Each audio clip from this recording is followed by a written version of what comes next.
सुप्रभात बच्चों, मैं इंदु राणा निर्मल एजुकेशन क्लासेस में आप सभी का स्वागत करती हूँ।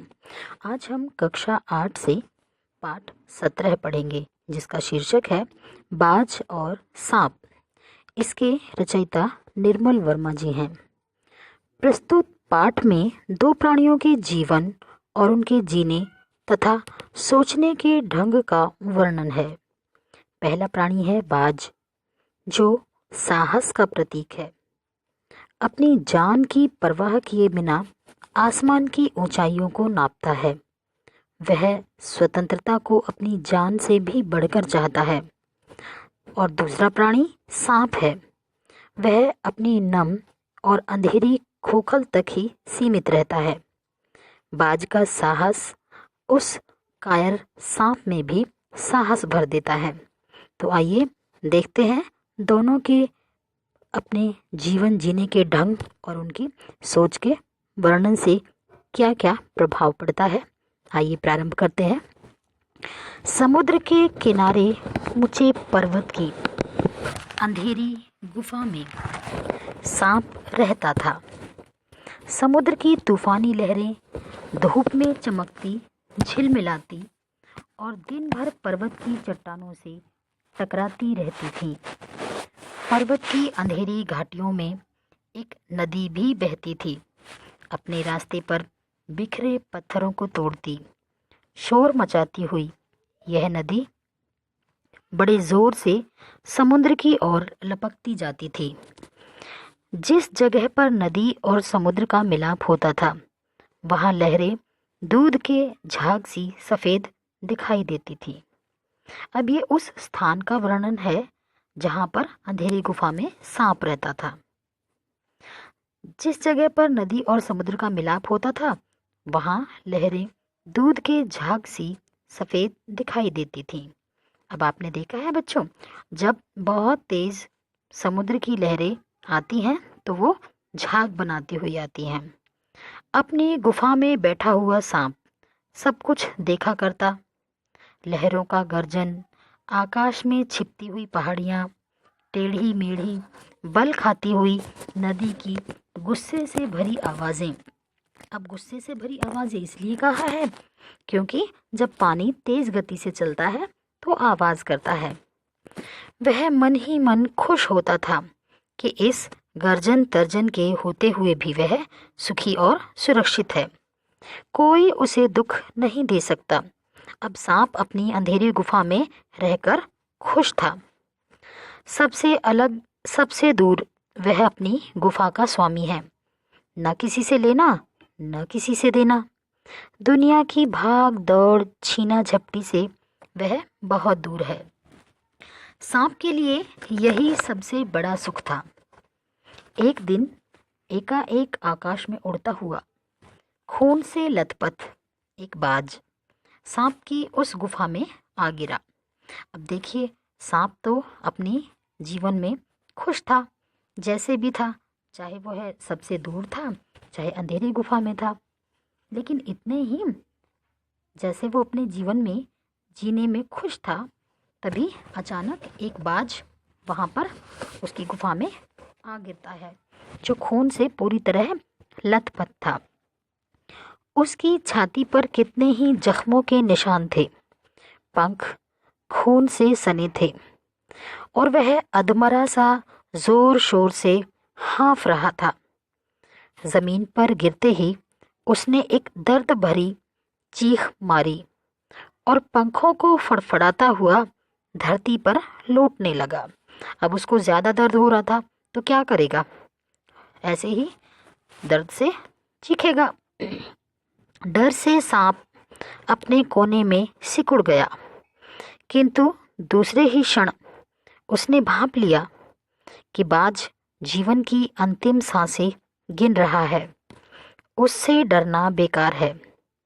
यह सोचकर उसकी हिम्मत बंधी और वह रेंगता हुआ उस घायल पक्षी के पास जा पहुंचा। अब बाज और सांप की तो दुश्मनी होती है ना, इसीलिए सांप को डर लग रहा था कि कहीं ऐसा ना हो ये बाज आकर मुझे मार दे। लेकिन जब उसने देखा कि ये बाज तो खुद ही घायल है, तो अब वो निश्चिंत हो गया कि अब ये मुझे कुछ नहीं कर पाएगा। और इसीलिए सांप रेंगकर उसकी तरफ जाने लगा। उसकी तरफ कुछ देर तक देखता रहा, फिर मन ही मन खुश होता हुआ बोला, क्यों भाई, इतनी जल्दी मरने की तैयारी कर ली? बाज ने एक लंबी आह भरी। ऐसा ही दिखता है कि आखिरी घड़ी आ पहुंची है, लेकिन मुझे कोई शिकायत नहीं है। मेरी जिंदगी भी खूब रही भाई, जी भरकर उसे भोगा है। जब तक शरीर में ताकत रही, कोई ऐसा सुख नहीं बचा जिसे ना भोगा हो। अब सांप तो खुश हो रहा था कि ये बाज मरने वाला है, लेकिन जब बाज से पूछा तो बाज कहता है कि भाई मैंने तो अपनी जिंदगी का सारा सुख भोग लिया। जितनी भी दूर मैं उड़ना चाहता था मैंने वो सब उड़ान भरी। आकाश की असीम ऊंचाइयों को अपने पंखों से नापा। तुम्हारा बड़ा दुर्भाग्य है कि तुम जिंदगी भर आकाश में उड़ने का आनंद कभी नहीं उठा पाओगे। सांप बोला, आकाश? आकाश को लेकर क्या मैं चाटूंगा? आकाश में आखिर रखा क्या है? क्या मैं तुम्हारे आकाश में रेंग सकता हूँ? ना भाई, तुम्हारा आकाश तुम्हें ही मुबारक। मेरे लिए तो यह गुफा भली। इतनी आरामदेह और सुरक्षित जगह और कहाँ होगी। अब बाज ने सांप को कहा कि आकाश तो बहुत अच्छा है, लेकिन उसने क्या कहा, क्योंकि आकाश में तो सांप रेंग नहीं सकता, इसीलिए उसने क्या कहा कि मेरे लिए तो ये गुफा ही अच्छी है। सांप मन ही मन बाज की मूर्खता पर हंस रहा था। वह सोचने लगा कि आखिर उड़ने और रेंगने के बीच कौन सा भारी अंतर है। अंत में तो सबके भाग्य में मरना ही लिखा है। शरीर मिट्टी का है, मिट्टी में ही मिल जाएगा। अचानक बाज ने अपना झुका हुआ सिर ऊपर उठाया और उसकी दृष्टि सांप की गुफा के चारों ओर घूमने लगी। चट्टानों में पड़ी दरारों से पानी गुफा में टपक रहा था। सीलन और अंधेरे में डूबी गुफा में एक भयानक दुर्गंध फैली हुई थी, मानो कोई चीज वर्षों से पड़ी पड़ी सड़ गई हो। अब सांप को तो उस गुफा में रहना अच्छा लगता था, लेकिन जैसे जैसे बाज ने देखा, उसको थोड़ा सा हुआ, बाज ने आंखें खोली और देखा कि इस गुफा में तो बड़ी गंदी बदबू आ रही है।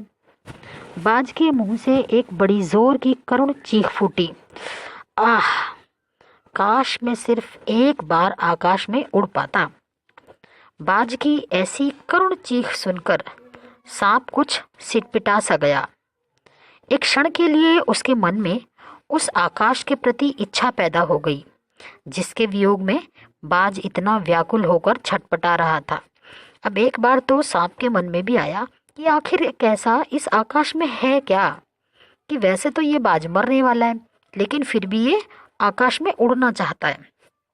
उसने बाज से कहा, यदि तुम्हें स्वतंत्रता इतनी प्यारी है तो इस चट्टान के किनारे से ऊपर क्यों नहीं उड़ जाने की कोशिश करते?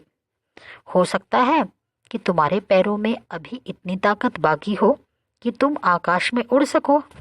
कोशिश करने में क्या हर्ज है? बाज में एक नई आशा जग उठी। अब जैसे ही सांप ने कहा तो बाज ने भी सोचा कि हाँ, ऐसा ही करके देखता हूँ, एक बार इस मैं चट्टान के ऊपर जाता हूँ और वहां से उड़ने की कोशिश करता हूँ। वह दूने उत्साह से अपने घायल शरीर को घसीटता हुआ चट्टान के किनारे तक खींच लाया। खुले आकाश को देखकर उसकी आंखें चमक उठीं। उसने एक गहरी लंबी सांस ली और अपने पंख फैलाकर हवा में कूद पड़ा, किंतु उसके टूटे पंखों में इतनी शक्ति नहीं थी कि उसके शरीर का बोझ संभाल सके।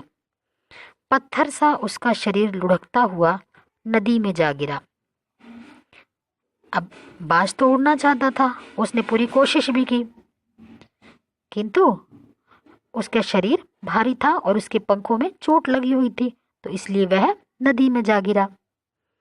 एक लहर ने उठकर उसके पंखों पर जमे खून को धो दिया, उसके थके मांदे शरीर को सफेद फैन से ढक दिया। फिर अपनी गोद में समेटकर उसे अपने साथ सागर की ओर ले चली। अब नदी ने क्या किया, उस घायल बाज को अपने साथ बहाकर ले गई अपनी लहरों में। लहरें चट्टानों पर सिर धुनने लगी, मानो बाज की मृत्यु पर आंसू बहा रही हों। धीरे धीरे समुद्र के असीम विस्तार में बाज आंखों से ओझल हो गया। अब मृत शरीर जो था बाज का, उसको लहरें बहाकर ले गई और वो नदी समुद्र में मिल गई। चट्टान की खोखल में बैठा हुआ सांप बड़ी देर तक बाज की मृत्यु और आकाश के लिए उसके प्रेम के विषय में सोचता रहा। आकाश की असीम शून्यता में क्या ऐसा आकर्षण छिपा है जिसके लिए बाज ने अपने प्राण गंवा दिए। वह खुद तो मर गया, लेकिन मेरे दिल का चैन अपने साथ ले गया। ना जाने आकाश में क्या खजाना रखा है। एक बार तो मैं भी वहां जाकर उसके रहस्य का पता लगाऊंगा, चाहे कुछ देर के लिए ही हो। कम से कम उस आकाश का स्वाद तो चख लूंगा। अब सांप के मन में भी आया है कि चलो आकाश में उड़कर देखते हैं कि आकाश कैसा लगता है। यह कहकर सांप ने अपने शरीर को सिकोड़ा और आगे रेंगकर अपने को आकाश की शून्यता में छोड़ दिया। अब सांप ने क्या किया, सांप ने भी अपने शरीर को सिकोड़ा और जोर से झटका दिया ताकि वो भी उड़ सके। धूप में क्षण भर के लिए सांप का शरीर बिजली की लकीर सा चमक गया, किंतु जिसने जीवन भर रेंगना सीखा था वह भला क्या उड़ पाता। नीचे छोटी छोटी चट्टानों पर धप से सांप जा गिरा। ईश्वर की कृपा से बेचारा बच गया, नहीं तो मरने में क्या कसर बाकी रही थी। सांप हंसते हुए कहने लगा, सो उड़ने का यही आनंद है। भर पाया मैं तो। पक्षी भी कितने मूर्ख हैं, धरती के सुख से अनजान रहकर आकाश की ऊंचाइयों को नापना चाहते हैं। किंतु अब मैंने जान लिया है कि आकाश में कुछ नहीं रखा, केवल ढेर सी रोशनी के सिवा वहां कुछ भी नहीं। शरीर को संभालने के लिए कोई स्थान नहीं, कोई सहारा नहीं। फिर वे पक्षी किस बूते पर इतनी डींगे हाँकते हैं, किस लिए धरती के प्राणियों को इतना छोटा समझते हैं। अब मैं कभी धोखा नहीं खाऊंगा। मैंने आकाश देख लिया और खूब देख लिया। बाज तो बड़ी बड़ी बातें बनाता था, आकाश के गुण गाते थकता नहीं था। उसी की बातों में आकर मैं आकाश में कूदा था। ईश्वर भला करे, मरते मरते बच गया।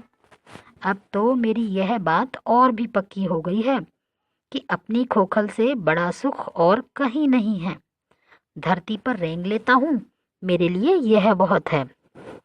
मुझे आकाश की स्वच्छंदता से क्या लेना देना। न वहाँ छत है, न दीवारें हैं, न रेंगने के लिए जमीन है।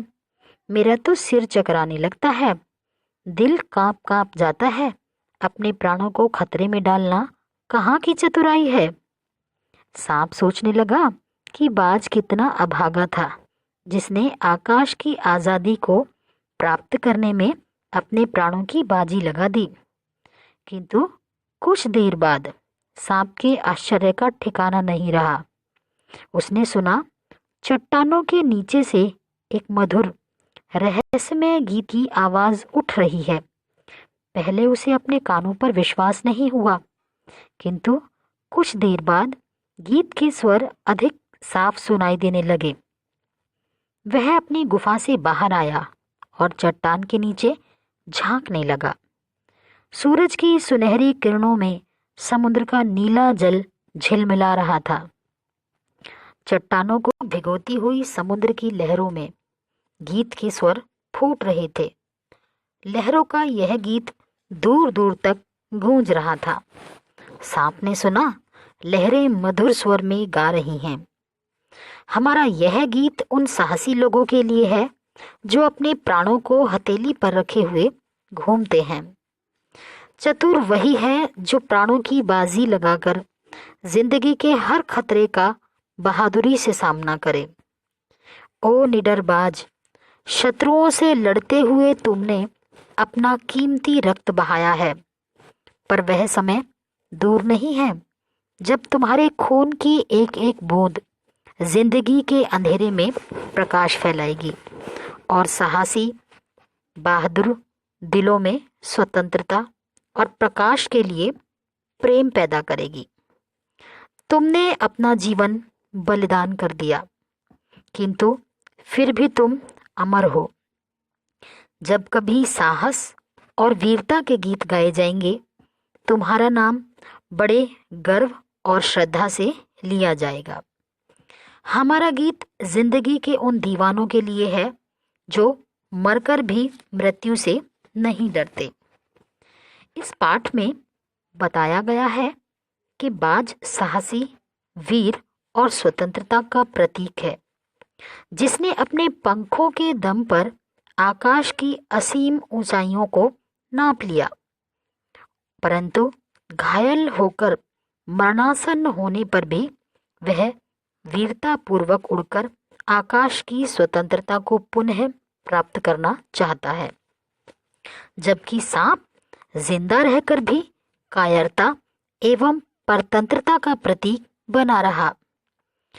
बाज मरकर भी यह संदेश छोड़ गया कि आज़ादी प्राप्त करने तथा उसे बचाए रखने के लिए साहस एवं वीरता के साथ हर कठिनाई का सामना करना चाहिए और मृत्यु से नहीं डरना चाहिए। धन्यवाद।